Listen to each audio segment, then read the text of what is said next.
47वां अध्याय शिव जी का शंकराचार्य को निगल जाना। व्यास जी बोले, हे मुनीश्वर, आप मुझे ये बतलाइए कि शंकर जी के उदर में स्थित महायोगी शुक्राचार्य ने क्या किया। शंकर जी ने उसे भस्म क्यों नहीं कर दिया? वो अपने तेज से यूं ही बच गए, फिर वह शिव जी के उदर में कैसे निकले? उन्होंने मृत्यु को शांत करने वाली उस परम विद्या को कैसे प्राप्त किया, तथा वह कौन सी विद्या है जिससे मृत्यु का निवारण हो जाता है? शंकर के त्रिशूल से नष्ट होकर भी अंधक दैत्य ने गणपति की पदवी कैसे प्राप्त की? कृपा करके संजय शंकर जी की लीला रूप अमृत में इन सब कथाओं को मुझे सुनाई। ब्रह्मा जी बोले, अमित तेजस्वी व्यास जी को कुछ ऐसा पूछने पर शंकर जी के चरणों का स्मरण करते हुए सनत कुमार जी कहने लगे।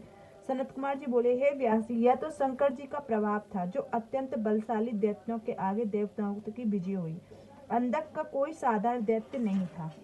जब वह इस प्रकार शंकर जी को हराने लगा तो भागकर शुक्राचार्य जी की शरण में गया और अपनी गुरु वंदना द्वारा उन्हें प्रसन्न कर दैत्यों के सर्व तो भावीन रक्षा करने के लिए बुलाया।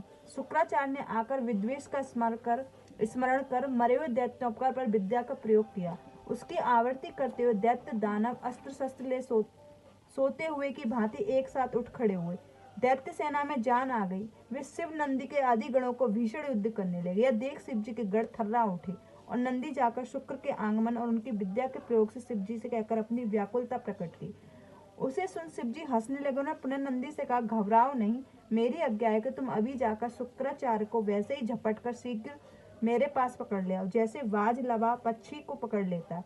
फिर तो नंदूसर सिंह के समान शब्द करता हुआ शीघ्र दैत्य सेना पर टूट पड़ा। जहाँ दैत्यों से रक्षित शुक्राचार्य खड़े थे, उनके मध्य में ऐसे ही पकड़ लिया जैसे सिंह का बालक हाथी को पकड़ता है। इसी प्रकार नंदी ने शुक्राचार्य का हरण किया।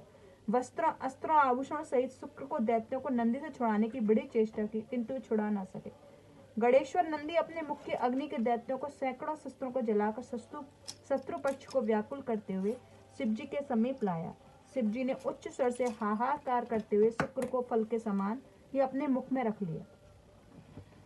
इति शिव महापुराण पंचम युद्ध खंड का 47वां अध्याय समाप्त। जय गुरु जी, शुक्राना गुरु जी। अनंतम अनंतम।